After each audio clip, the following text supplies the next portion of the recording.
முருகன் இருக்கிறதுலையே உயரமான மலைக்கோயில் இந்த கோயில் தாங்க. அதுதாங்க இந்த கோயிலில் தாங்க ஊதிமலை முருகன் கோயில்னு சொல்லுவாங்க.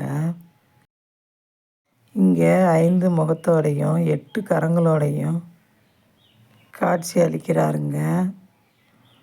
இந்த கோயில் மேலே போகிறதுக்கு பார்த்து பத்திரமா தாங்க போகணும். முடியாதவங்க யாரும் தயவுசெய்து போகாதீங்க. இந்த கோயிலுக்கு போகிறது படியேறி மட்டும்தாங்க போகணும். பஸ்லேயே இதுலேயும் போக முடியாதுங்க. பார்த்து பத்திரமா தாங்க முடியாதவங்க தயவுசெய்து ஏற வேணாம். நம்மளை மாதிரி ஆளுகளுக்கே என்ன பண்ணியிருப்பாங்கன்னா ஒரு குச்சி வச்சுருப்பாங்க. அதை வச்சே நம்ம கூட ஏறி போகலாம் கோயில் படி மேலே. அது மறக்காமல் தண்ணி பாட்டில் கொண்டு போயிருங்க. ஏன்னா இடையில எங்கேயுமே தண்ணி கிடைக்காதுங்க. அங்கே போய் போகணுன்னா வெள்ளனா காலையில் ஏற ஆரம்பிச்சிருங்க. லேட்டாக ஏறினோன்னா ரொம்ப வெயில் அதிகமாக வந்துடுங்க. இந்த கோயில் என்றைக்கு ஓப்பன் ஆகிருக்குன்னா திங்கள் செவ்வாய் வெள்ளி 3 நாள் ஓப்பன் ஆகிருக்குங்க. இந்த கோயிலுக்கு யாராவது வந்திருக்கீங்களா? உங்கள் அனுபவத்தை இதில் கமெண்டில் ஷேர் பண்ணுங்கள் காய்ஸ். Okay bye.